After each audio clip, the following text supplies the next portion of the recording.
बाप यदि ये 3 गलतियां ना करें तो उनकी बेटियां कभी नहीं बिगड़ेंगी।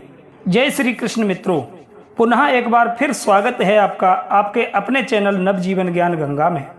मित्रों, आज मैं आपके लिए बड़ी ही रोचक और ज्ञानवर्धक कहानी लेकर के आया हूँ। कहते हैं माँ बाप यदि ये 3 गलतियाँ ना करें तो उनकी बेटियाँ कभी नहीं बिगड़ेंगी। दोस्तों, हर माँ बाप चाहते हैं कि उनकी बेटी उनका नाम बढ़ाए, उन्हें एक कन्या का पिता कहलाने पर गर्व हो, क्योंकि बेटी का पिता होना बहुत बड़े सौभाग्य की बात होती है। बेटी का कन्यादान करने से पिता बहुत बड़ा पुण्य अर्जित कर लेता है। बेटी का इस संसार को निर्माण करने में बहुत बड़ा योगदान है। अगर बेटी नहीं होती तो यह संसार भी नहीं होता। लेकिन बेटी के चरित्र को उज्जवल कैसे बनाया जाए, हर माँ बाप को इस बात पर विशेष ध्यान देना चाहिए। कहते हैं बेटी माँ बाप और कुल का तभी मान बढ़ा पाती है जब उसका चरित्र साफ सुथरा, पवित्र और उज्जवल हो। यदि उसने अपने गलत आचरणों से अपने चरित्र को दूषित कर लिया तो फिर वही बेटी कुल और वंश को कलंकित कर देती है, माँ बाप की इज्जत को धूमिल कर देती है। एक बेटी के बिगड़ने से 2 कुल शर्मसार हो जाते हैं, एक तो उसके माँ बाप का और दूसरा उसकी ससुराल का। बेटी के चरित्र को अच्छा बनाना सर्वप्रथम उसके माँ बाप का कर्तव्य होता है कि वे किस तरह अपनी कन्या को संस्कार देते हैं। आइए इस कहानी के माध्यम से समझते हैं। पद्म पुराण में एक कथा आती है। कलिंग देश में श्रीपुर नाम का एक नगर था। उस नगर में वसुदत्त नाम के एक ब्राह्मण रहते थे। उनकी एक बहुत सुंदर पुत्री थी जिसका नाम था सुदेवा।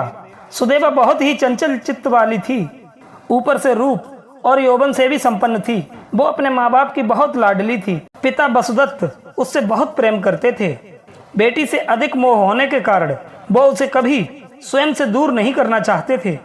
वो बेटी की हर इच्छा को पूरा करते थे। उनके यही अधिक लाड़ प्यार ने बेटी को उद्दंड बना दिया था। कहते हैं अधिक स्वतंत्रता, अधिक लाड़ प्यार संतान को संस्कारों से वंचित कर देता है। अपनी संतान से प्यार करो, पर संस्कार और शिक्षा के योग्य होने पर उन्हें संस्कार और शिक्षा से वंचित नहीं करना चाहिए। वे माँ बाप उस संतान के बैरी होते हैं जो संतान को पढ़ाते लिखाते नहीं।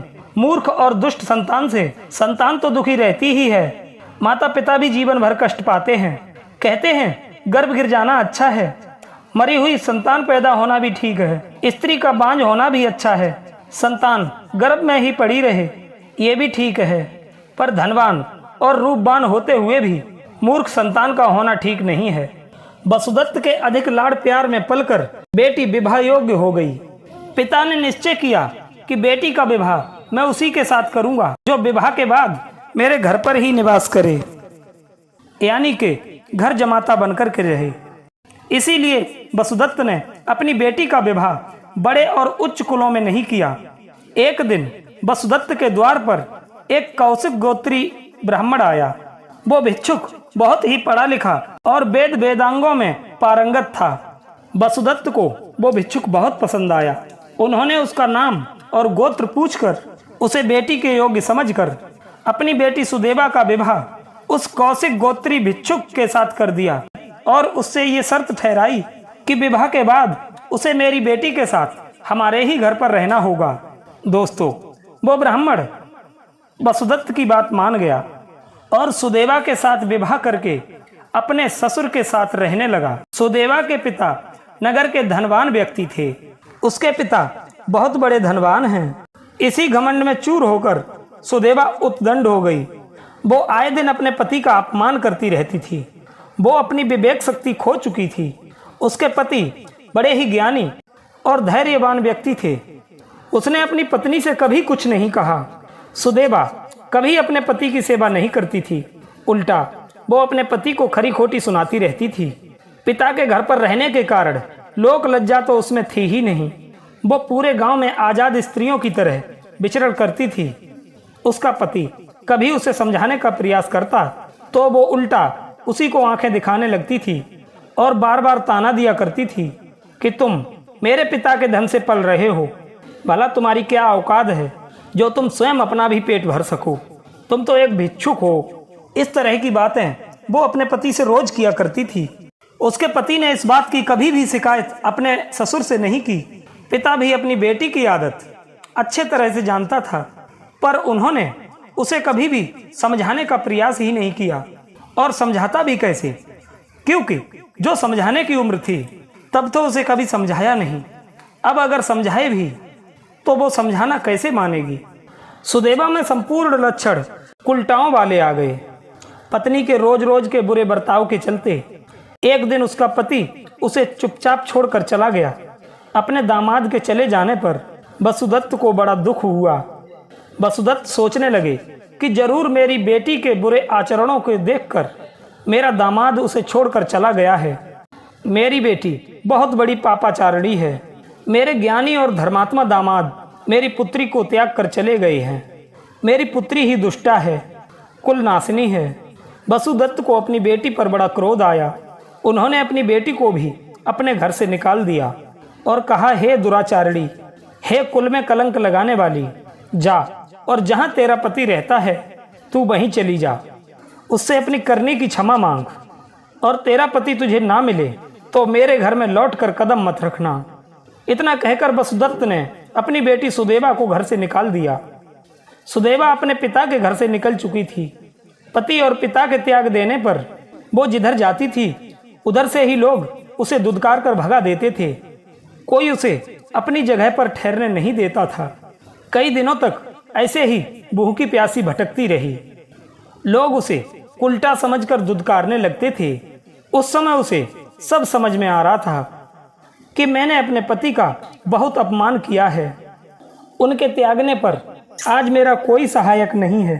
कई दिनों तक कुल और मान से वंचित होकर वो इधर उधर भटकती रही। इस तरह भटकते भटकते वो गुजरात में त्रिभाष तीर्थ में जा पहुंची। कई दिनों से भूखी थी, इसलिए राह भी ठीक से नहीं चली जा रही थी। पेट की अग्नि को शांत करने के लिए सुदेवा एक खपरा लेकर भीख मांगने लगी।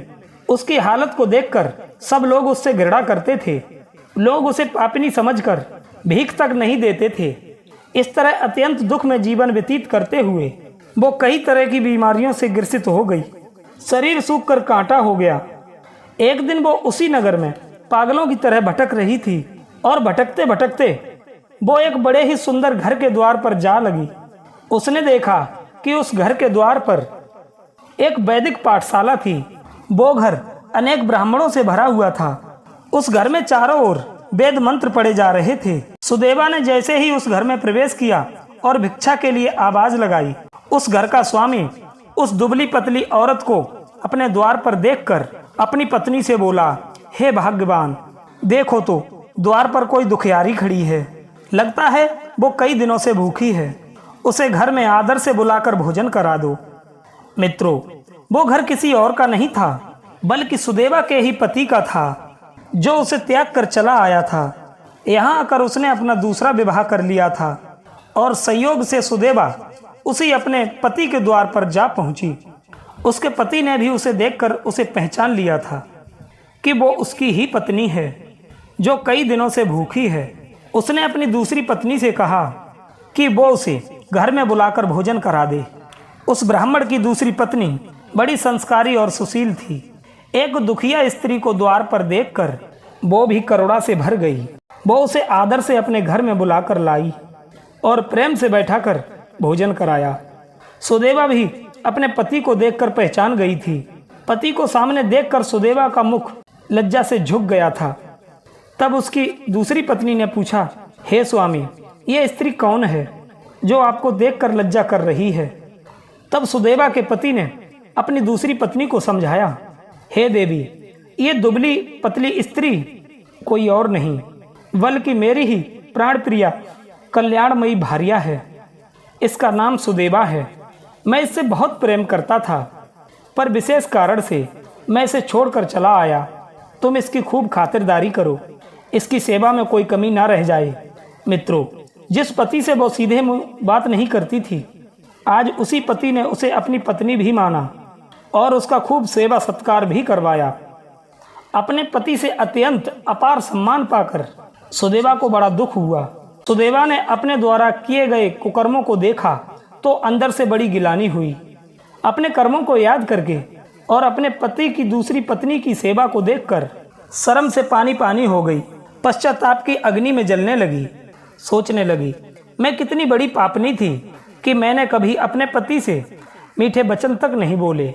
यही सब बातें सोचते सोचते उसका हृदय फट गया और उसके प्राण उसके शरीर को छोड़कर चले गए। उसके पति ने उसके शरीर की सब विधि से अंत्येष्टि क्रिया की। मित्रों, यहीं पर उसका दुख समाप्त नहीं हुआ।